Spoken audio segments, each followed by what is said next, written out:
자, 먼저 2차 실기시험 유형부터 살펴보도록 하겠습니다.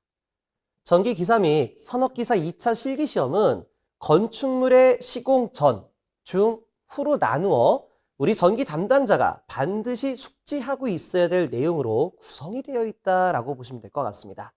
또 간단히 말하게 되면 시공 전이라고 하게 되면 설계가 되는 거죠. 그래서 설계는 어떻게 될 것이냐.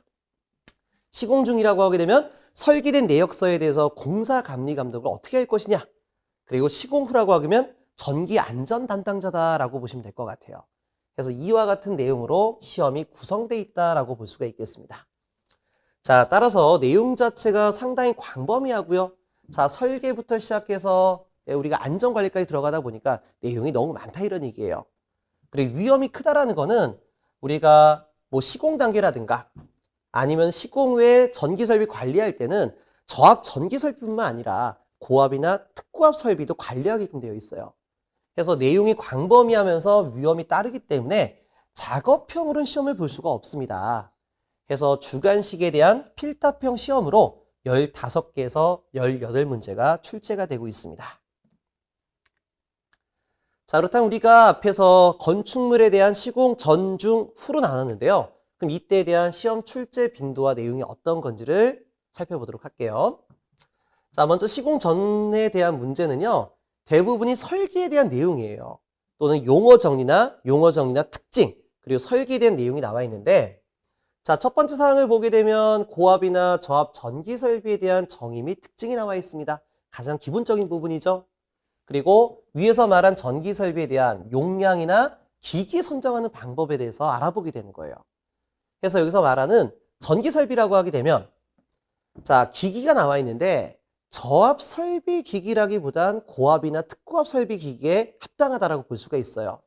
그래서 고압 이상에 대한 전기 설비, 그리고 전선이나 케이블에 대한 전선의 굵기, 그리고 차단기 용량 선정하는 방법에 대해서 저희가 학습한다라고 보시면 돼요. 자, 그 다음 세 번째로 수변전 도면이다라고 되어 있는데 이 수변전이라는 거는 수전과 변전의 합성어입니다. 그래서 수전이라고 하게 되면 특고압 수용가, 자 22,900V에 대한 전기를 공급받는 수용가에 대해서 전기를 공급받는 인입점서부터 자 우리가 사용하게 되는 자 사용전압 220 또는 380으로 변성시키는 전력용 변압기가 있겠죠. 그래서 수전점에서부터 변압기 1차 측까지 오는 모든 설비를 우리는 수전이다라고 불러주고 있습니다. 자 그리고 변전이라고 하게 되면 변압기를 포함시켜서 우리 전기 설비에 전기를 공급하는 또는 배분하는 라인이다라고 보시면 될 것 같아요. 자, 이때 배분이라는 거는 크게 아파트 동사이를 말하게 되고 작게는 아파트 층 단위를 말한다라고 보시면 될 것 같아요. 그래서 변압기를 포함해 전기 설비를 배분시키는 라인을 변전이라고 합니다. 그래서 수변전 설비에 대한 도면을 설계하고 판독하는 시험 문제가 출제가 되고 있어요. 자, 그렇다고 해서 도면 전체적으로 우리가 시험에 나오는 건 아니고요. 도면의 일부를 블랭크 처리해요. 그래서 그 부분에 대해서 뭐 내용을 작성해라. 거기에 사용한 심벌이 뭐냐. 또는 도면을 그려라. 라는 형태로 출제가 되고 있습니다. 자, 그 다음 네 번째로는요. 우리가 낙뢰로부터 건축물을 보호하기 위해서 만들어지는 피레 시스템이라든가 그리고 낙뢰를 받았다라고 하게 되면 이 에너지를 대지로 방전시키기 위한 접지 시스템으로 구분할 수 있을 것 같아요. 물론 접지라는 거는요. 이런 낙뢰를 대지로 원활하게 보내는 목적도 있지만 금속 제외압. 자, 우리 저압 설비 같은 경우는 우리 사람이 접촉이 많겠죠. 그래서 설비의 누전이 만들어지게 되면 접지를 안 잡았을 때 사람이 감전될 우려가 있어요. 그래서 인체 감전을 방지하기 위해서 사용하는 보호 접지 시스템에 대해서 우리가 시험에 출제가 된다라고 보면 됩니다. 자, 그 다음에 동력 설비다라고 하게 되면 전동기인데요. 뭐 공족이라든가 아니면 급수, 배수 펌프 라인을 말하게 되는 거죠. 그래서 이런 동력 설비의 제어 회로 설계 및 판독을 하게 될 것이다. 자, 이 부분도 우리가 수변전 설비 설계 및 판독과 마찬가지로 도면의 일부를 블랭크 처리하는 거예요. 그래서 이 부분에 대해서 도면을 작도해라. 또는 작도된 도면에 대해서 잘못된 부분을 찾아라. 라는 개념으로 출제가 될 겁니다. 자, 그뿐만 아니라 자 여기 나와 있는 동력 설비에 대한 용량 설계도 들어가지겠죠. 자, 그 다음 6번째 사항으로 들어가게 되면 옥내 배선 공사로 들어오게 되는 거예요. 그다음 옥내 배선 공사가 들어오게 되면 우리가 각 실에 대한 특징이 있을 거예요.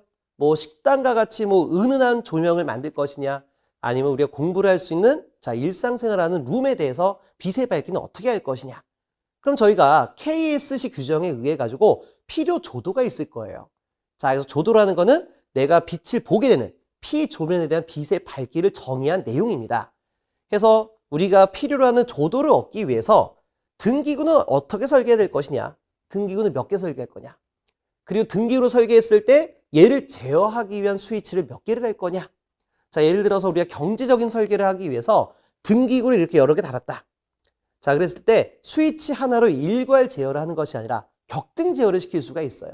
전기를 많이 안 쓰게 되면은 우리가 하나는 켜고 하나는 끄고 하나는 켜고 하나는 끄고 이런 형태로 격등 제어하게 되면 우리가 에너지를 줄일 수가 있겠죠. 에너지 손실을 줄일 수가 있을 것 같아요. 그래서 이렇게 스위치 라인을 만들기 위해서는 배선 공사를 어떻게 해야 될 것이냐. 자, 이 부분에 대한 내용도 들어가고 있습니다. 그래서 우리가 전선관이나 어떠한 덕트 이런 것 쪽에 들어가는 전선의 가닥수는 몇 가닥이냐. 그리고 우리가 옥내 배선 공사를 할 때 들어가는 기구물의 물량 산출 및 견적은 어떻게 될 것이냐에 대한 시험 문제가 출제가 되고 있습니다. 자, 물론 등기구뿐만 아니라 전열 설비. 자, 여기서 전열 설비라고 하게 되면 콘센트 라인이라고 보시면 될 것 같아요. 그래서 이와 같은 설비에 대한 설계를 문제를 다루고 있다라고 보시면 될 것 같습니다. 자, 공사 중이다라고 하게 되면 이게 참 영역이 애매하더라고요. 공사 중이다. 그럼 여기 나와 있는 뭐 등기구 배선 공사에 따른 전선 가닥수. 자, 전선 가닥수까지는 아니지만은 우리가 공사를 할 때 들어가는 이 내용 품목들도 우리가 공사 중에 대한 개념은 아니냐. 그래서 여기다 넣을 수도 있었어요. 하지만 이 부분은 공사 중이라고 하게 되면 저희가 설계한 거에 대해서 앞에서 배웠던 전기 설계한 거에 대해서 원활히 공사가 진행될 것이냐. 자, 현장 요건과 설계 내용이 맞느냐. 아니면 기술적인 부분에서 잘못된 부분이 있는지 없는지를 자문하게 되는 관리 감독에 대한 업무 내역이 있어요. 그래서 이에 대한 출제 빈도는 앞에 출제 빈도 얘기 안 했네요. 자, 시공전에 대한 출제 빈도가 80%입니다. 다시 말해 우리 설계에 대한 내용이 시험의 대부분이다라고 보시면 될 것 같아요. 자, 그렇다면 이렇게 설계된 내용에 대해서 관리 감독은 어떻게 할 것이냐에 대한 문제가 5%로 출제가 되고 있습니다. 자, 그 다음에 시공 후에 대한 내용인데요. 출제 빈도는 15% 정도로 판단하고 있어요. 그래서 우리가 시공 후라고 하게 되면 전기 안전관리자를 말하게 되는 거죠. 그래서 설비에 대한 유지 보수는 어떻게 할 것이냐라는 개념입니다. 그래서 우리가 설비에서 발생할 수 있는 사고는 가장 대표되는 게 누전 사고가 되겠죠. 그래서 이러한 누전에 대한 검사를 어떻게 할 것이냐. 자, 그렇다면 우리가 누전이 발생했을 때, 자, 누전이 발생한다는 얘기는 사람이 감전된다는 얘기예요. 그렇다면 인체 통과 전류에 대해서 인체에 어떤 영향이 미친지에 대해서 우리가 설명을 한다 이런 얘기입니다. 예를 들어서 우리가 전기를 만졌을 때 단순하게 따거 하고 말 것이냐, 아니면 전기선에 매달려 있을 것이냐, 아니면 심장마비로 사람이 사망할 수 있을 것이냐에 대한 분포도를 조사하게 될 것 같습니다. 자, 그리고 우리가 이러한 누전 검사를 하기 위해서는 절연저항계를 이용합니다. 설비의 절연저항을 측정해 누전 여부를 판단하게 되는데, 자, 이때 절연저항을 검사를 했었을 때 검사 방법은 어떻게 될 것이고, 이때 허용 기준치는 얼마가 될 것이냐. 다시 말해 설비 종별 또는 사용 전압 크기에 따라서 절연저항의 허용치는 얼마가 될 것이냐. 자, 이런 것들은 우리가 규정상으로 들어가 줘야 되겠죠. 그래서 이때 사용하는 규정이 바로 KEC가 되겠습니다. 자, 이 부분은 우리가 뒤쪽 가서 다시 한번 얘기 드리도록 하겠습니다. 쉽게 말해서 우리 전기 법규다라고 보시면 돼요. 자, 세 번째, 전기 설비에 대한 감전보호 대책. 그렇다면 감전보호 대책은 어떻게 할 것이냐? 뭐 가장 쉽게 말하면 접지공사예요. 근데 접지공사라고 해가지고 접지만 해서 해결될 문제가 아니고 누전 차단기와 같이 전원 자동 차단 장치를 설치해 줘야 되겠죠. 그렇다면 접지는 어떻게 시킬 거냐? 그리고 차단기 설치 여부는 어떻게 들어갈 것이냐에 대한 부분으로 들어갈 것 같습니다. 자, 네 번째 보게 되면 자, 여기는 고압 이상에 대한 설비가 될 것 같아요. 자, 고압 이상에 대한 설비에서는 절연저항 검사만으로는 좀 부족해요. 그래서 추가적으로 들어가는 게 절연내력 시험입니다. 그래서 절연내력 시험 방법은 어떻게 될 것이고 KS 규정 기준값은 허용치는 얼마가 될 것이냐에 대한 부분이 되겠죠. 자, 그다음 다섯 번째로 전기 설비에 대한 유지보수 점검이 나와 있는데요. 쉽게 말해가지고 전동기 설비가 있어요. 그다음 전동기 설비를 어떻게 점검할 거냐? 쉽게 말해서 일상 점검이 있고 그 다음에 상시 점검이 있어요. 자, 여기서 일상 점검이라는 거는 전기 설비가 가동되었을 때 우리가 점검하는 부분입니다. 자, 대부분 오감을 이용해 점검을 하겠죠.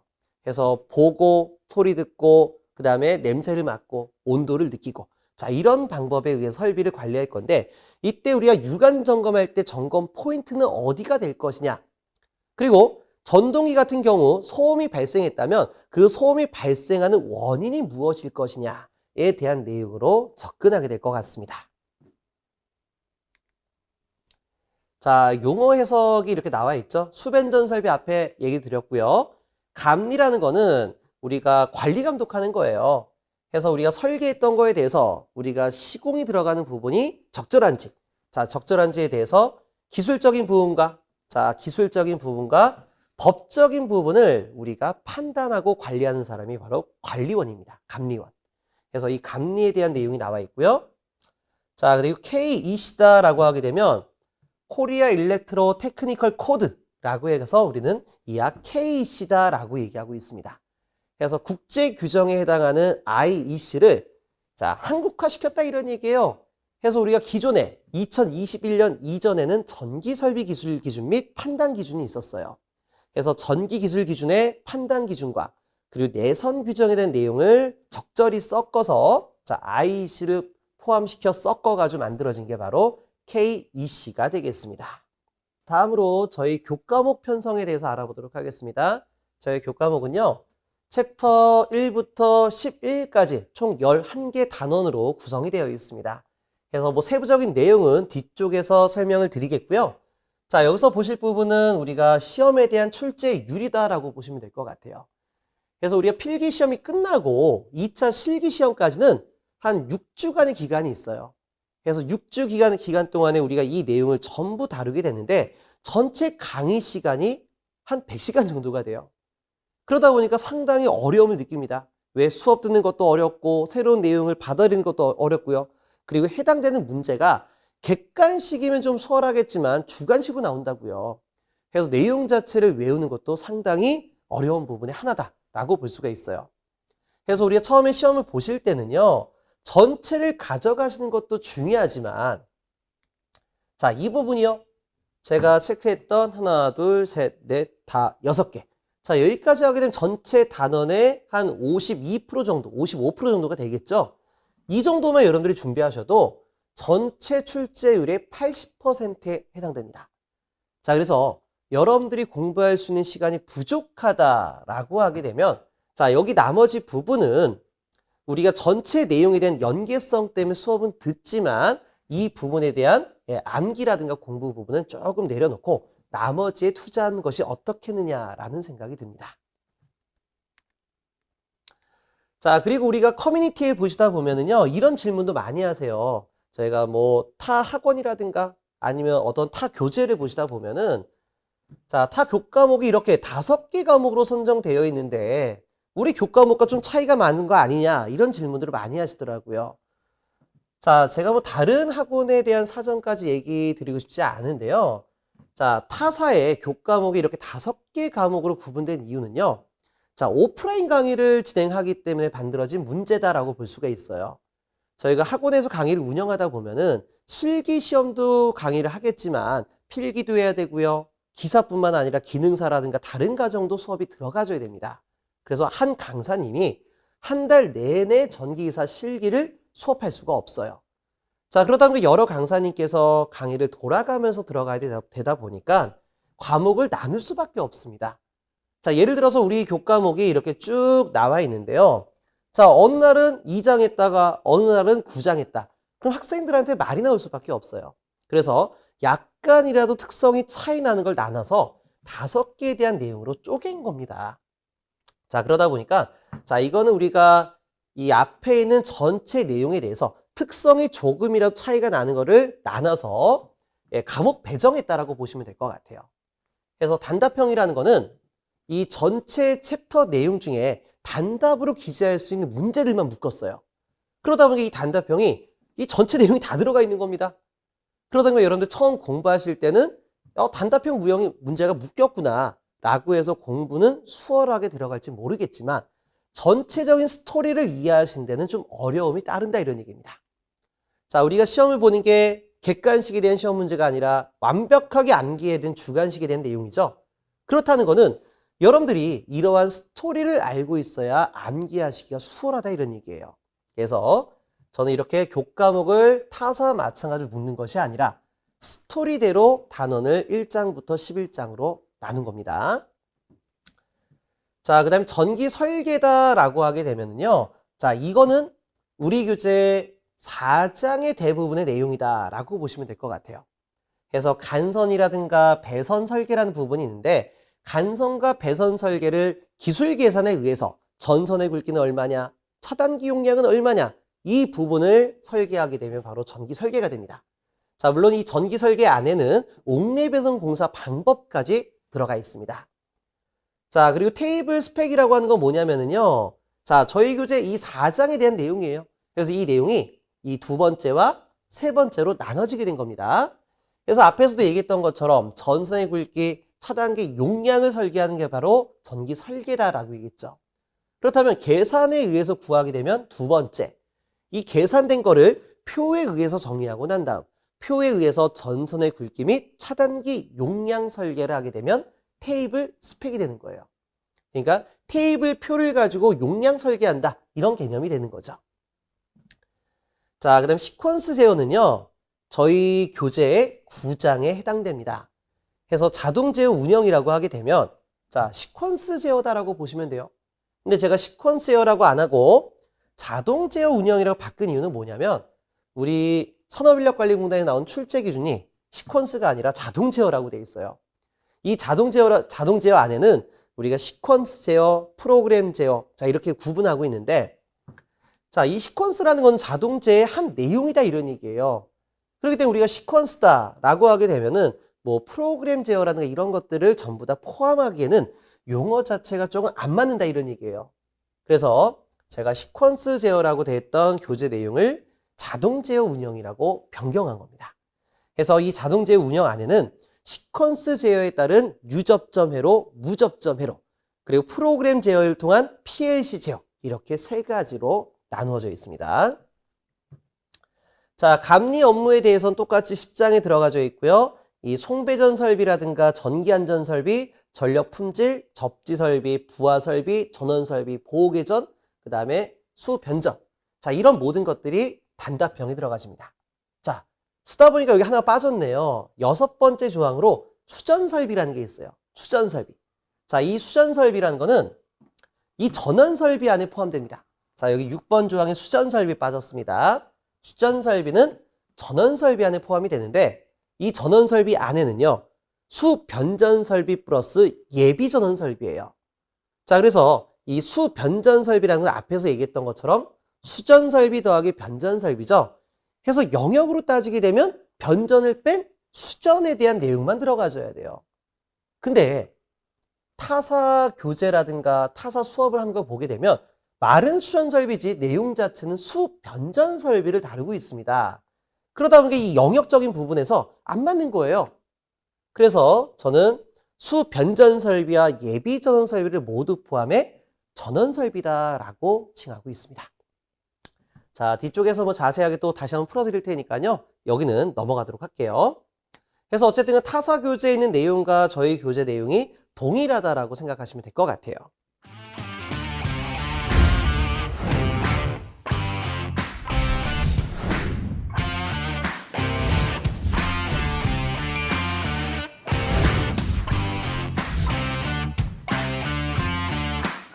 자, 그렇다면 제가 이 교재 목차를 다음과 같이 구분한 이유에 대해서 설명을 드리도록 하겠습니다. 자, 우선은요. 저도 자격증을 처음 공부할 때 자, 이와 같은 형태로 공부를 했었습니다. 자, 그리고 우리가 기사 공부하고 난 다음에 현장을 나가서 조금 더 높은 곳을 도달하기 위해서는 전기 기술사를 따야 되겠죠. 우리 기술사라고 하게 되면 발송배전 기술사와 건축전기설비 기술사가 있어요. 자, 근데 이 발송배전이라고 하게 되면 한전에 대한 개념이 강해요. 그래서 한전 직원이 많이 따는 게 발송배전 기술사고, 그 외적으로 건축물에 관련된 업을 하시는 분들은 건축전기설비 기술사를 땁니다. 그럼 건축전기설비 기술사를 공부하게 되면요, 단원이 이와 같이 되어 있어요. 그러다 보니까 이 단원 자체가 맞지 않다 보니까 이러한 괴리감 때문에 처음 공부하기가 상당히 어려웠어요. 그래서 제가 처음에 아니 왜 이런 식으로 구분해놨을까 했는데 공부하다 보니까 이 내용이 맞는 거예요. 그러니까 우리가 전체 건축물을 하기 위해서 설계 단계에서부터 관리까지 순차적으로 학습하시는 게 맞더라고요. 그래서 제가 3년인가 4년 전서부터 이 해당하는 교과목을요, 기술사와 마찬가지로 단원을 나눠놨습니다. 자, 그렇다면 이 교재 목차에 대해서 우리가 어떻게 적용되는지 설명을 드리도록 할게요. 자, 이건 우리 건축물 내부에 대한 전체적인 설계가 나와 있는 건데요. 자, 이게 지금 잘 안 보이네요. 그래서 여러분들이 이 내용이 잘 안 보이신다라고 하게 되면 자료실에 제가 이 자료를 올려놓겠습니다. 이 자료를 올려놓게 되면 거기 보시면 이 내용이 잘 나와 있으니까 자료집과 비교해서 같이 보시길 바라겠어요. 자, 우선 저희가 전기 공급을 어떻게 받게 되느냐.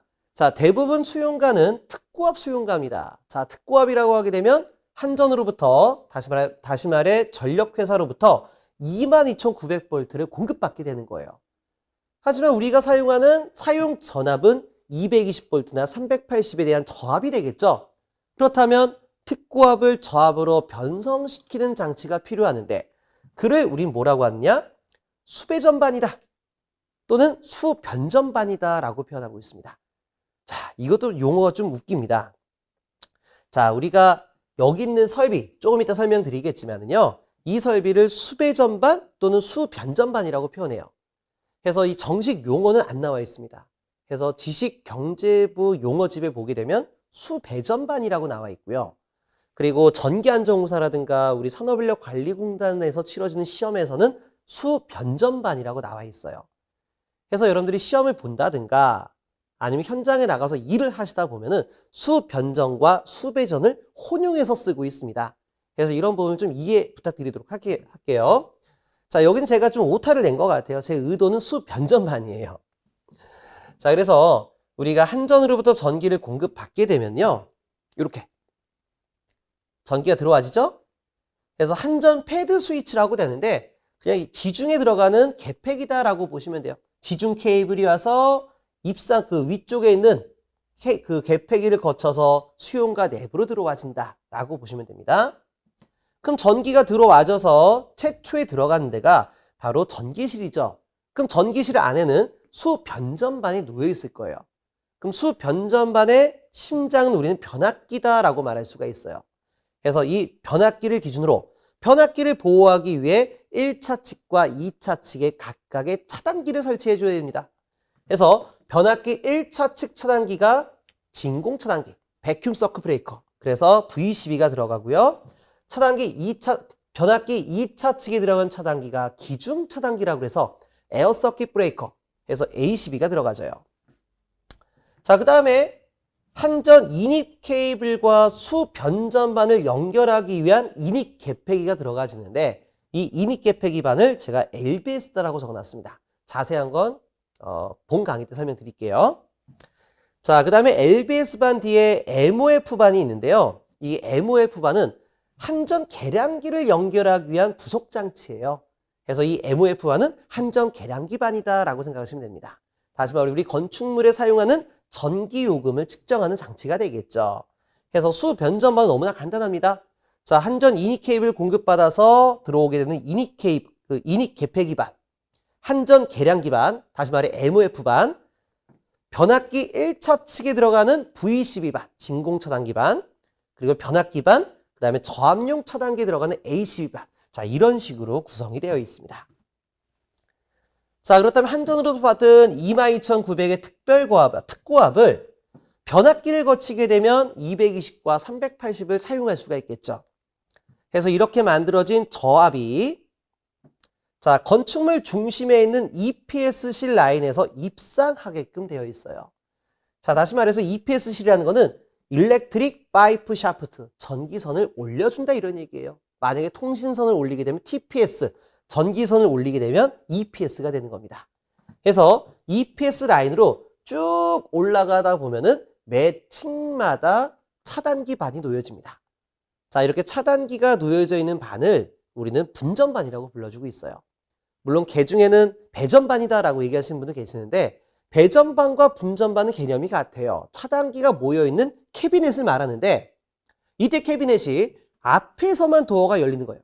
이렇게 벽부에 설치가 되든가 벽부에 내장되어 있으면 캐비넷이 앞으로밖에 안 열리겠죠. 그럼 우린 분전반이라고 합니다. 자, 하지만 이 설비 내에서 앞에도 점검하고 뒤에도 점검할 목적이 있다라고 하게 되면 캐비넷 앞면과 뒷면 양쪽이 열려지겠죠. 그럼 우리는 배전반이라고 표현하게 되는 거예요. 그래서 구성은 같다 하더라도 도어가 어느 방향으로 열릴 것이냐에 따라 분전반, 배전반을 구분하고 있습니다. 자, 그래서 EPS실에서 케이블을 쭉 올리면서 각 층별 분전반에 들어가져요. 그럼 여기는 분전반에서 자, 메인 차단기가 있고요. 이쪽 라인에서 분기 차단기들이 놓여지겠죠? 예를 들어서 여기가 10층이었다. 그럼 10층에 메인 차단기가 있고 10층 안에서도 1호실, 2호실, 3호실, 4호실로 분기를 해줘야 될 거예요. 그때 들어가는 차단기들을 놔두고 난 다음에 자, 이쪽 분전반에서 분기된 게 세대 분전반으로 다시 들어가지겠죠. 그럼 세대 분전반 안에서도 메인 차단기가 있고요. 이 메인 차단기 밑에 등기구용 차단기, 전열기구 차단기, 에어컨 차단기 이런 식으로 나눠지는 형태로 가게 될 겁니다. 그래서 크게 우리 전력, 이 건축물 내부에 있는 전력 라인은 이와 같이 형성이 되어 있습니다. 자, 그렇다면 이 용어를 한번 정리를 해보도록 할게요. 자, 여기가 한전 이니 케이블 라인이 되고요. 여기는 수변전반이 되는 거고요. 그리고 EPS실. 자, EPS를 통해 전력 케이블을 이렇게 입상을 시켜주겠죠. 그럼 입상을 시키다 보면 각 층마다 분전반이 있고 이 분전반에서 다시 한번 세대 분전반으로 들어간다라고 보시면 돼요. 자, 그럼 이 라인에서 우리가 들어간 용어는요. 수전, 변전, 간선, 분기회로. 자, 이런 말들이 나와요. 자, 수전이란 말은 전기를 공급받은 인입점서부터 자, 여기입니다. 여기서부터 변압기 1차 측까지를 수전이라고 합니다. 그리고요. 변전이라고 하게 되면 변압기를 포함해 저압 차단기를 통해 여러 개 선으로 쪼개지는 걸 우리는 변전이라고 얘기하는 거예요. 그리고 간선은 뭐냐? 자, 간선은 우리가 영어로 피더라고 얘기합니다. 피더. 그래서 간선은 자, 쉽게 말할게요. 차단기와 차단기 사이 또는 차단기와 개폐기 사이. 자, 이 사이를 간선이다라고 얘기합니다. 그렇다면 우리가 이 라인을 쪼개질 때는 차단기를 통해서 선이 분기가 될 거 아니에요. 그렇다면 이렇게 분기된 라인에서 자, 분전반 메인 차단기로 들어가요. 그럼 이 라인은 차단기와 차단기 사이니까 간선이다라고 말할 수가 있어요. 그리고 EPS실 라인 안에 있는 분전반 안에서도요. 이쪽에 분기되는 차단기와 자, 분기되는 차단기와 세대 차단기 사이끼리 또 선이 연결됩니다. 그럼 여기도 뭐라고 하겠어요? 여기도 간선이다라고 얘기할 수가 있습니다. 그래서 자, 이거 제가 10층이라고 얘기했습니다. 10층에 메인 차단기가 있고 1호실 차단기, 2호실 차단기, 3호실 차단기. 자, 얼핏 보면 여기 있는 차단기 이름을 분기 차단기다라고 말하고 싶지만은 아까 제가 뭐라고 그랬어요? 차단기와 차단기 사이를 간선이다라고 얘기했죠? 그렇다면 이 간선을 보호할 목적의 차단기는 간선용 차단기다라고 표현하는 것이 바람직하다라는 겁니다. 자, 그렇다면 분기란 말은 어디다 갖다 쓸 것이냐? 자, 분기라는 건요. 차단기 및 개폐기로부터 인출하여 부하에 이르는 선을 말해요. 다시 말해 세대 분전반에 오게 되면 메인 차단기가 있고 메인 차단기를 통해서 등기구 차단기, 그러니까 전등 라인, 전열 라인, 그 다음에 에어컨 라인 빠진다라고 했어요. 그럼 이렇게 빠져진 차단기 통해서 직접적으로 부하에 들어가지게 되는 겁니다. 그래서 세대 분전반에 나눠지는 차단기를 우리는 분기 차단기라고 부르고 분기 차단기로부터 나가진 배선을 분기 회로선이다라고 표현해주고 있습니다. 자, 그래서 우리가 앞에서부터 전력 인입, 수전, 변전, 간선. 자, 간선도요. 여기가 선이 굵겠죠. 그래서 여기를 굵은 간선, 여기를 가는 간선 이렇게 표현해주고 있고요. 그리고 부하로 빠지게 되면 분기회로선 이런 형태에 대한 용어를 정리하고 있습니다. 자, 그렇다면 이제 우리가 전력회사로부터 불시정전이 발생하게 되면 어떻게 돼요? 정전이 만들어지게 되면 우리 설비는 당연히 셧다운이 되겠죠. 근데 문제가 되는 게 뭐냐면 우리 건축물 내부에 의해서, 자, 내부의 화재에 의해서 메인 차단기가 떨어진 거예요. VCB나 ACB가 떨어진 겁니다. 자, 전력회사와는 관계가 없어요. 우리가 수용과 내부에서 화재가 만들어지게 되면 이 화재에 의해서 전선이 늘러붙겠죠. 그래서 전선끼리 붙든가 전선이 철제 닿게 되는 단락이나 지락 사고가 납니다. 자, 이런 중대 사고가 만들어지게 되면 분전반 안에 있는 차단기가 떨어지는 것이 아니라 수변전 설비 내에 있는 VCB 또는, 자, VCB보다 일반적으로 ACB가 떨어져요. ACB가 떨어지게 되는 거예요. 그럼 얘가 죽게 되면 이 메인 라인이 죽었으니까 건물 자체는 셧다운이 돼버리는 거예요. 자, 그렇다면 어떻게 됩니까? 우리가 화재가 만들어지게 되면은 최소한의 소방 설비라든가 유도등 설비라든가 아니면은, 자, 우리가 제연 설비 또는 공조기는 돌아가야지 우리가 인명에 대한 피해를 줄일 수 있을 거 아니에요. 그러기 위해서 설치가 되는 것이 바로 예비전원 설비다라고 얘기할 수가 있습니다. 그래서 예비전원 설비의 가장 대표되는 게 바로 비상발전기입니다. 그래서 이 비상발전기는 가격적인 부분 때문에 디젤 엔진을 사용하고 있는데요. 이 디젤 엔진에 대한 특성상 우리가 발전기가 돌고, 자, 발전기가 돌고 전원이 안정화될 때까지는 약 15초가 걸려요. 15초. 자, 제가 여기서 말하는 15초라는 거는, 자, 발전기 전원이 안정화될 때까지 걸리는 시간이 한 8에서 9초. 그리고 전기를 공급받게 되면은요, 자, 여기 어떠한 셀렉터 스위치가 있어서 한전 전원을 비상 전원으로 딱 넘겨준 스위치 라인이 있겠죠. 그래서 이 스위치 라인까지 넘어가는 데까지가 총 15초가 걸려요. 그럼 어떻습니까? 15초면 상당히 큰 정전 시간이에요. 그렇다면 우리가 화재라고 딱 찍지 말고 이 건축물이 병원이었다라고 생각해 보시길 바라겠습니다. 자, 그럼 병원 같은 경우에는 수술실도 있고 중환자실이 있습니다. 자, 수술실이나 중환자실 같은 경우에는 우리가 환자의 생명을 유지하기 위한 생명 유지 장치가 있어요. 그래서 이런 설비들은 1초의 정전이 환자의 생명을 좌지우지하는 거예요. 그렇기 때문에 이렇게 전원이 안정화될 때까지의 시간이 오래 걸리는 비상발전기, 디젤 엔진 같은 경우는 불안하다 이런 얘기죠. 그래서 백업에 대한 전원이 필요하다라고 설치가 된 게 바로 축전지 설비입니다. 그래서 축전지 설비를 통해 가지고요, 이 비상발전기가 공급 못하는 부분에 대해서 백업을 해준다 이런 얘기예요. 그래서 이런 축전지가 있으면 무정전 상태에서 전원을 공급할 수 있다는 개념으로 우리는 UPS 설비다라고 표현하고 있습니다. 자, 뭐 자세한 거는 제가 강의 시간에 설명을 드리도록 할게요. 그래서 우리가 수용과 내부에서 뭐 정전이 발생했든 사고가 발생했든 전력계통에서 불시정전이 만들어졌든 최소한의 공조 시스템이라든가 소방 시스템은 돌아야 되기 때문에 비상전원을 공급할 수밖에 없어요. 이때 예비전원 설비가 바로 뭐가 되는 겁니까? 예비전원 설비가, 자, 발전 설비와 비상발전기와 축전지 설비가 되는 거예요. 자, 그래서 이렇게 비상전원이 들어가게 되면은요, 자, 여기 ACB 안에서는요, ATS라는 게 있어요. ATS, 오토 트랜스퍼 스위치. 평상시에 한전으로 돼 있다가 한전이 죽었는데 발전 전원이 들어와요. 예비 전원이 들어와요. 그럼 예비 전원 쪽으로 자동 절취가 되는 걸 ATS다라고 얘기합니다. 자, 그래서 ATS에 의해서, 자, 이 라인으로 전기를 공급하는 거예요.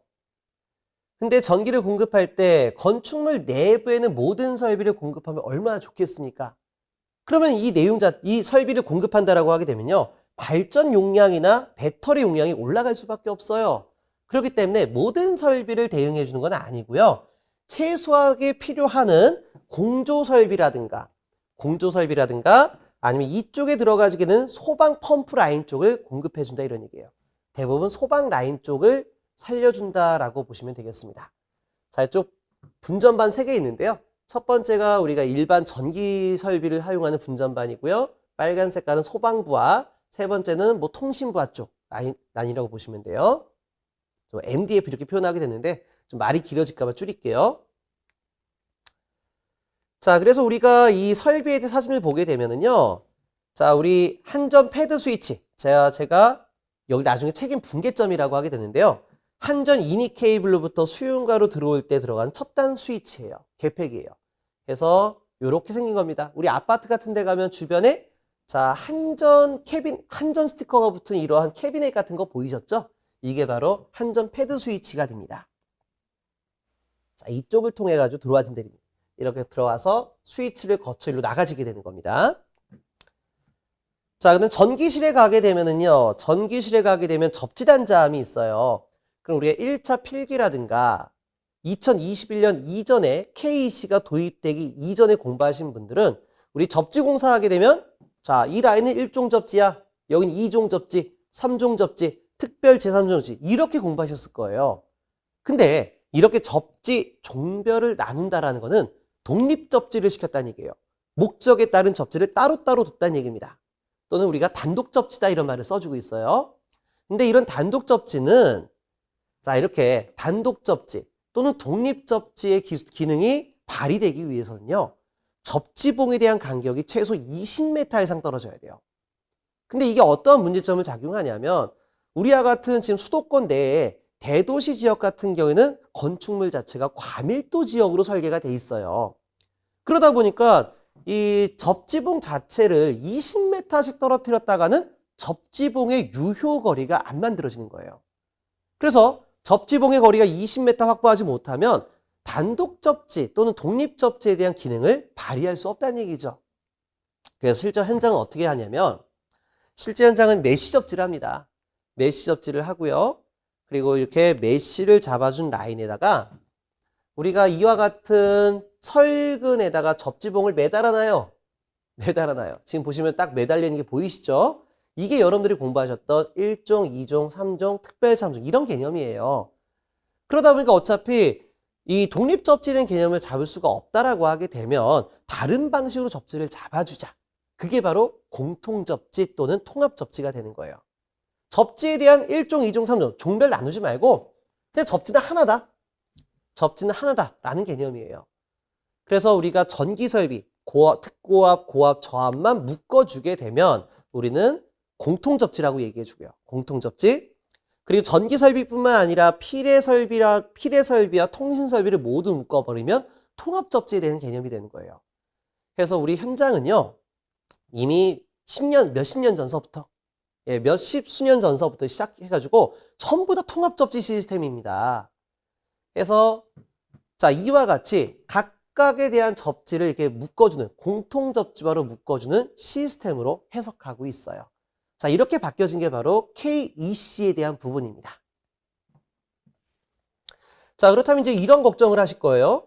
낙뢰가 떨어지면 피뢰침을 통해 받아서 대지로 방전시켜야 되는데 묶여 있으면 낙뢰 에너지가 저압 설비로 타고 들어가는 거 아니냐, 너무 위험한 거 아니냐라고 얘기할 수가 있어요.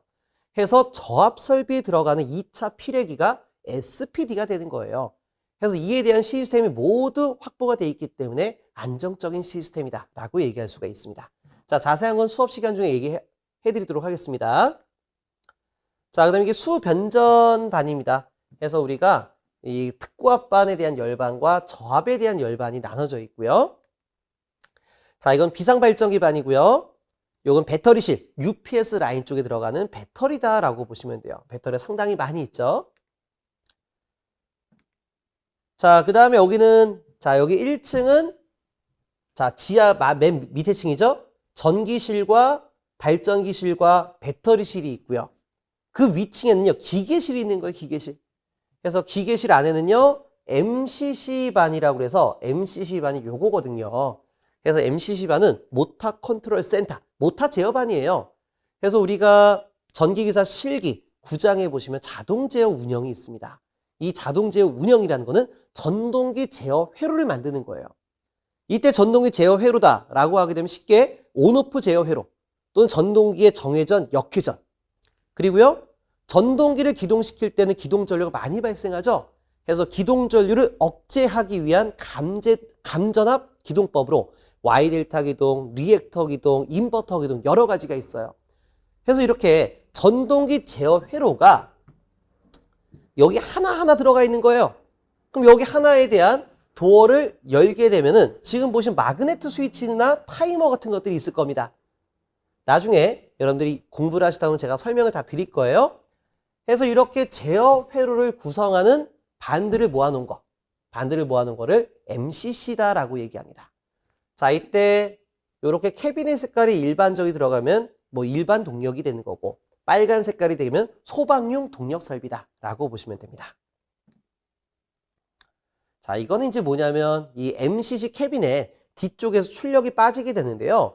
이쪽 빠지게 되면 전동기로 가지겠죠. 이런 펌프들 쪽으로 들어가지겠죠. 그럼 전동기 설비는 역률이 떨어지기 때문에 역률 보상용 콘덴서를 갖다 껴야 돼요. 그래서 콘덴서는 수변전 설비에 들어가는 것이 아니고 MCC반 후면에 보시게 되면 콘덴서가 있어요. 이렇게 콘덴서가. 그래서 출력 단자와 병렬로 콘덴서와 결합이 돼 있다. 그래서 이렇게 보시면 됩니다. 자, 이거는 우리가 기계실 쪽에 들어가는 펌프 라인이죠. 우리 뭐 소방기계 쪽 공부하는 게 아니니까 여기는 사진만 보고 넘기도록 하겠습니다. 자, 그 다음에요. 우리 수변전 설비에서 EPSC까지 케이블을 보내주려고 하게 되면 자, 이렇게 수변전반 캐비넷에서 이런 케이블 트레이 공사, 뭐 사다리 같은 거, 케이블을 이렇게 올려놓은 사다리, 케이블 트레이를 통해 가지고 이렇게 케이블 트레이를 통해서 EPS실까지 보내지게 됩니다. 그럼 EPS실은요, EPS실은 케이블을 이렇게 입상한다라고 했어요. 자, 여기 있는 사진은 우리가 뭐 공장이라든가 대형 빌딩에서 찍은 건 아니고요. 저희 집 앞에서 찍은 거예요. 그래서 아파트다 보니까 한 층에 2개 호실이 있겠죠. 그래서 이렇게 EPS, TPS가 일반적으로 같이 있는데 문을 열고 들어가게 되면요. 자, 여기와 같이 케이블을 입상을 해요. 그러다가 여기 층에 필요한 전력 라인을 빼와가지고 분전반을 만들어 놓습니다. 지금 사진 잘 안 보이는데요. 이 분전반에 계량기가 2개 있어요. 이 안에. 이 계량기가 있는 게 뭐 1호칩, 2호칩 2개를 놔두게 되는 거죠. 그래서 이렇게 만들어진 분전반이 또 놓여져 있습니다. 그러니까 EPS는 이 라인 자체를 올려주는, 입상시키는 라인이다 라고 보시면 돼요. 그래서 실제 현장에 보시게 된 분전반이 이렇게 조립이 되어 있겠죠. 그래서 메인 차단기가 들어와지고요. 그리고 부스바가 쭉 제작이 돼서 자, 예전엔 전선에 대한 식별을 흑적청 100, 다시 말해 앞에서부터 A상, B상, C상, N이라고 하게 되면 흑적청 100을 사용했지만 KEC에서는 전선 색깔이 바뀌었습니다. 갈, 흑, 회, 갈, 흑, 회, 중성선이 청색이에요. 그래서 이 부분도 제가 강의 시간에 넣어놨으니까요. 그 자료 참고하시면 될 것 같아요. 그래서 우리가 각각의 세대로 빠질 때는요. 세대 계량기를 거쳐서 들어가지게 돼요. 그래서 예전에는 세대마다 계량기가 달렸는데 지금은 EPS 내에 있는 분전반 안에 계량기가 달려 있습니다. 자, 이거는 이제 우리가 건축물 최상단에 있는 돌침. 자, 돌침이라는 거는 돌출되어 있는 침이다 이런 얘기예요. 그래서 돌출 방식에 대한 피뢰침 설비가 되겠고요. 자, 그럼 피뢰침 설비가 있으면 낙뢰를 맞으면 대지로 이렇게 연결해 줘야 되겠죠. 다시 말해 접지봉으로 연결해 줘야 되겠죠. 그래서 이런 피뢰침을 우리가 수레부 시스템이라고 얘기해 주고 있고요. 그 다음에 이렇게 선을 내려가게 되면 인하도선 시스템이다라고 표현하고 있고요. 접지는 말 그대로 접지 시스템이 되겠습니다. 자, 그래서 우리가 피뢰 시스템을 잡아줄 때는 이런 돌침, 피뢰침뿐만 아니라요. 자, 이와 같은 수평도체도 사용할 수가 있어요. 그래서 이런 부분도 자세히 설명을 나중에 드리도록 하겠습니다. 자, 이런 것들이 다 수평도체예요. 자, 그래서 우리가 단원에 대한 설명을 이렇게 쭉 나와 있는데요. 자, 이제 정리를 한번 해보도록 하겠습니다. 제가 장시간을 거쳐서 우리 건축물에 대한 설비에 대해서 설명을 전부 해드렸는데요. 자, 여기로 한번 잡아볼게요. 우리가 수변전 설비 기기다 라고 하게 되면요. 자, 이 수변전반 안에 있는 기기의 특성에 대해서 배우게 되는 거예요. 기기에 대한 특성, 용량 설계, 이런 모든 것들에 대해서 배우는 게 바로 이 챕터 1이 되겠습니다. 자, 그 다음에 보호개전 설비다 라고 하게 되면요. 자, 우리가 변압기를 보호하기 위해서 1차 측과 2차 측에 차단기가 있다라고 했어요. 그래서 우리 저압 분전반 쪽에 들어가는 차단기는요, 우리가 이 차단기 케이스 안에 검출부, 고장 전류를 검출할 수 있는 부, 판정부, 동작부가 다 들어가 있어요. 하지만 이런 수변전 설비 안에 들어가 있는 이 판넬은요, 자체 에너지가 너무나 크기 때문에 한 개의 유니트만으로는 검출부, 동작부, 판정부를 모두 만들 수가 없어요. 그래서 고장 전류나 고장 전압을 검출할 수 있는 PTCT. 자, 그냥 우리 센서라고 생각하시면 돼요. PTCT. 그 다음에 고장 전류를 판정할 수 있는 보호 개전기. 그리고 이 보호 개전기 신호에 의해서 차단기를 동작시킬 수 있는 동작부. 자, 이런 설비를 우리는 보호 개전 시스템이다라고 얘기하는 거예요. 다시 말해 여기는 차단기라고 해서 차단기만 들어가는 것이 아니라 각종 보호 개전 시스템이 들어가는 겁니다. 그래서 이 보호 개전 시스템은 고장 전류와 고장 전압을 어떻게 검출할 거냐에 따라서 과전류 개전기, 그 다음에 지락 과전류 개전기, 부족 전압 개전기, 과전압 개전기, 선택 지락 개전기, 상당히 많은 보호 요소들이 많아요. 그래서 그 부분을 학습하는 게 바로 2장이 되겠습니다. 자, 3장 같은 경우는 설계라고 보시면 될 것 같아요. 전원 설비에는 수변전 설비와 예비 전원 설비가 결합이 되어 있습니다. 그래서 예비 전원 설비부터 들어가게 되면은 발전기 용량 어떻게 설계할 거냐? 그리고 배터리 용량 설계 어떻게 할 거냐? 자, 이 방식으로 들어가게 될 것이고요.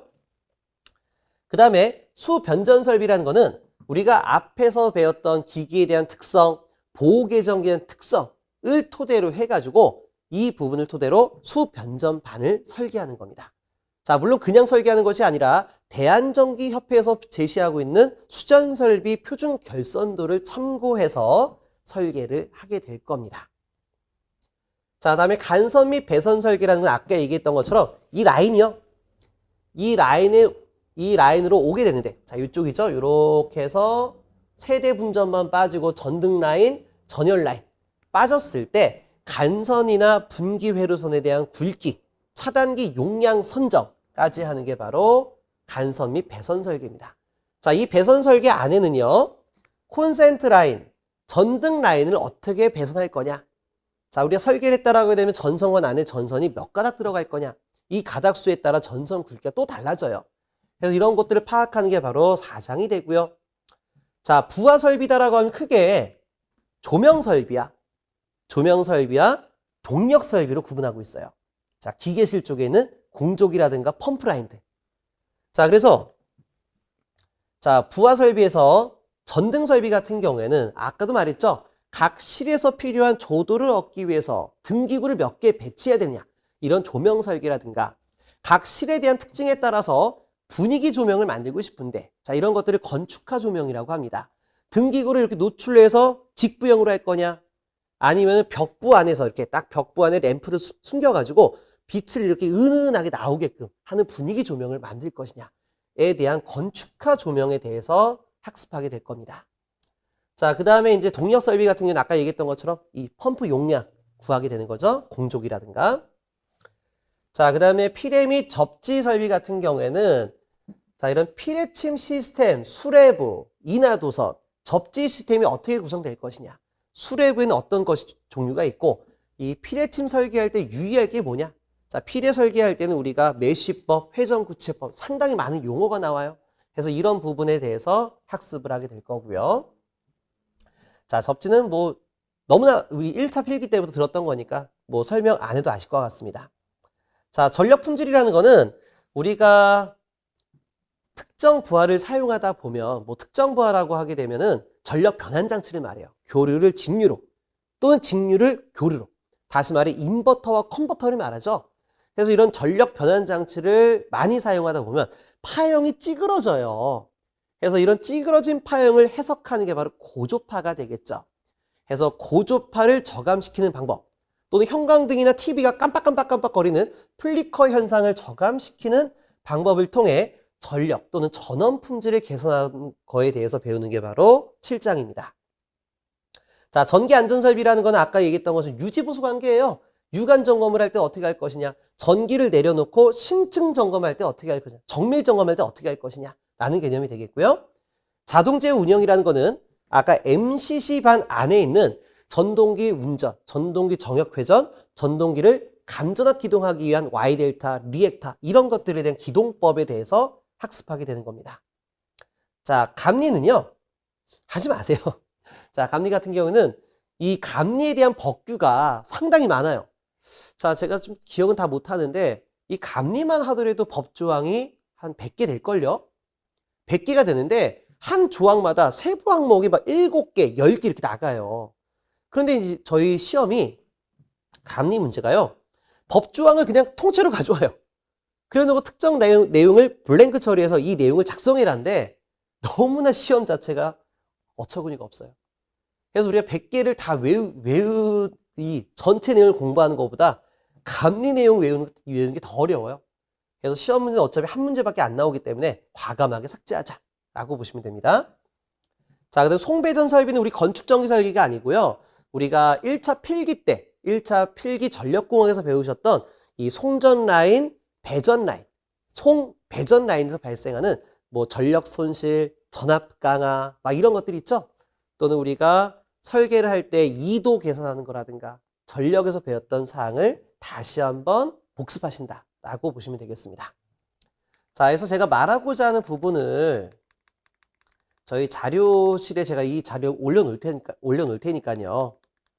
거기 보시면은요. 자, 각 단원에 따른 이제 어떤 것들을 학습할 거냐에 대한 부분을 제가 적어놨어요. 제가 방금 다 얘기했던 부분이 다 여기 정리가 되어 있는 겁니다. 그래서 그 부분은 우리 자료를 참고하시도록 하고요. 자, 첫 번째 일반 사항입니다. 자, 내용을 다 읽어보시면 좋겠지만은 중요한 것만 체크할게요. 자, 바로 요거입니다. 자, 부정, 불공정한 방법으로 시험을 치렀다. 자, 시험을 치르게 되면은 3년간 시험을 못 본다 이런 얘기예요. 자, 그래서 우리가 관련된 메모지를 사용할 수가 없습니다. 예, 시험 내용과 관련된 메모지를 사용할 수가 없고, 요즘에 또 우리 전자 제품들이 많다 보니까 전자 제품을 이용한 부정행위 역시 사용할 수 없다는 얘기죠. 또 개중에는 우리가 시험 문제를 뭐 촬영하겠다고 해가지고 그 연필에 몰카용 카메라 달린 거 있잖아요. 그런 거가 적발돼도 바로 부정행위로 처리해버립니다. 자, 그게 4번 조항에 나와 있어요. 자, 그 다음에 요게 가장 중요합니다. 저희 전기기사 실기, 다시 말해 2차 시험에서는요, 문제나 답안지 그리고 채점 기준을 공개하지 않습니다. 요게 좀 상당히 부당한 내용인 것 같아요. 그러니까 쉽게 말해서 저희가 시험을 보고 난 다음에 이제 웹사이트 같은 데 가면은 문제를 복원시켜서 올려놔요. 그 문제 복원한 거에 대해서 제가 가채점을 하다 보면 평 60점이 넘는 경우가 있어요. 60점만 넘으면 합격이라고 그랬죠? 근데 막상 점수가 공개가 되면 60점이 안 되는 거예요. 그럼 이런 부분에서 아무리 항의해봤자 확인할 수 있는 방법이 없어요. 그래서 이런 부분이 좀 부당하긴 하지만 현 제도상 어쩔 수가 없습니다. 자, 여기에 대해서도 제가 자세하게 얘기해 드릴 게 많이 있는데요. 간단하게 하나만 얘기할게요. 저희가 지금 공부하고 있는 게 저희가 학술을 배우는 게 아니라 현장에 있는 기술을 배우는 거예요. 기술을 배우는 거다 보니까 이 하나에 대한 주제에 대해서 여러 회사들이 많은 기술력을 가지고 있어요. 그러다 보니까 이 하나에 대한 내용에 모범 정답은 없는 겁니다. 다시 말해서 이 해당하는 정답이 A사가 정답이 될 수 있고 B사가 될 수 있고 C사가 될 수가 있는 거예요. 그러다 보니까 이 하나에 대한 내용에 대한 기술에 대한 정답이 상당히 많이 나올 수 있다는 뜻입니다. 자, 그러다 보니까 이런 부분에서 예를 들어 채점 기준을 공개했는데 만약에 이게 A사에 대한 답안지였다 라고 하게 되면 B사부터 다른 여러 회사가 A 회사에서만 홍보를 시켜줬다라고 하면서 안 좋게 볼 수가 있어요. 그러다 보니까 답안지 공개하는 게 좀 불편한 것도 사실입니다. 하지만 어차피 채점을 하시는 분들이 이런 내용들을 다 파악하고 채점하기 때문에 그 부분에 대해서는 걱정하실 필요가 없을 것 같아요. 가장 나쁜 부분이 뭐냐면 내용을 잘 모른다라고 해서 어설프게 안다라고 해서 주구장창 말을 길게 쓰는 게 제일 안 좋아요. 우리 채점자들도 하나만 채점하는 게 아니라 상당히 많은 시험들에 채점해야 되겠죠. 그러다 보니까 내가 필요로 하는 단어만 보는 거예요. 이 단어만 들어가 있으면 아는 사람이구나 라고 해석하는 거죠. 근데 말을 너무 길게 쓰다 보면은 이거 읽기가 상당히 화가 납니다. 그러다 보니까 내가 원하는 단어가 들어갔다 하더라도 문맥에 안 맞으면 빵점 처리할 수 있다는 얘기예요. 그래서 답안지는 필요로 한 용어를 기준으로 해서 상당히 담백하게 답안지를 작성하시는 게 포인트다라고 볼 수가 있어요. 자, 그 다음에 이제 채점 사항을 보게 되면요. 자, 여기는 전부 다 중요합니다. 여러분들이 읽어보시길 바라겠어요. 그래서 중요한 것만 체크하면 수험자 인적사항 및 계산식을 포함한 답안지 작성은 반드시 흑색 필기구만 사용해야 된다. 그 외로 사용하게 되면 빵점 처리한다 이런 얘기예요. 그래서 우리 시험지는 반드시 검정색 볼펜으로만 사용해야 됩니다. 자, 두 번째 같은 경우에는 답란에는 문제와 관련 없는 불필요한 낙서나 특이한 기록, 특히 인적사항에 내가 누구다라는 부분을 체크하면 안 된다는 얘기예요. 예전에 어떤 부분이 있었냐면은 자, 우리 앞에서 인적사항 부분에 자기 이름과 수원 정보를 하고 자, 여기를 철해가지고요. 채점자는 이 밑에만 보는 거예요. 여기가 안 보이고 이 밑에만 보는 거예요. 그러다 보니까 채점자도 사람이니까 자기 아는 사람이 합격했으면 좋겠습니다. 그래서 특정인을 암시하는 어떤 문자라든가 그림을 그리게 되면 이 사람을 부정행위로 간주한다 이런 얘기예요. 실제로 예전에 특정 기호나 필기체, 그 필기체를 좀 희한하게 해가지고 자기라고 암시해서 부정행위로 합격하신 분들이 많이 있다고 합니다. 그래서 이런 부분에 대해서는 우리가 엄격히 다루고 있다라고 보시면 될 것 같아요. 자, 그게 2번에 대한 내용이고요. 자, 세 번째는 계산 문제는 반드시 계산 과정과 답란에 기재하여야 하며 계산 과정이 틀리거나 없는 경우 답안지만 맞다 하더라도 계산 과정이 틀리면 빵점 처리가 들어가진다 라고 보시면 돼요. 자, 그 다음 네 번째는요. 계산 문제를 풀다 보면 소수점에 대한 처리가 난해할 때가 있어요. 그래서 소수점 처리는 어떻게 할 것이냐? 계산 문제는 최종 결과값에서 소수 셋째 자리에서 반올림하여 둘째 자리까지 해서 구하게 된다. 만약에 개별 문제에서 소수점 처리를 첫 번째 자리까지 구해라, 네 번째 자리까지 구해라 라고 표기가 되어 있으면 그 요구사항을 따라야 한다라고 되어 있습니다. 다섯 번째, 계산 문제에서 답을 구할 때 단위를 반드시 작성해야 되며 단위가 없으면 오답으로 처리가 된다라고 되어 있어요. 자, 여섯 번째 사항도 좀 중요합니다. 문제에서 요구한 가지수. 자, 예를 들어서 뭐에 대해서 두 가지를 써라 라고 한 거예요. 그럼 이제 우리가 답안지를 체크할 때는 두 가지에 대해서만 채점한다 이런 얘기입니다. 여러분들이 잘 모른다라고 해서 네 가지, 여섯 가지 써봤자 안 읽는다는 뜻이에요. 내용 한번 볼까요? 문제에서 요구한 가지수 이상의 답란에 표기한 경우에는 답란 기재순으로 요구한 가지수만 채점하고 그리고 다른 여러 항에 대해서는 자, 여기 보시면 여러 가지 기재하더라도 한 가지로 보며 그중 정답과 오답이 함께 기재되어 있을 경우 오답으로 처리가 됩니다. 자, 이게 좀 말이 좀 애매하게 적혀져 있는데 뭐에 대해서 두 가지 써라. 그럼 이 1번과 2번만 읽는다 이런 얘기예요.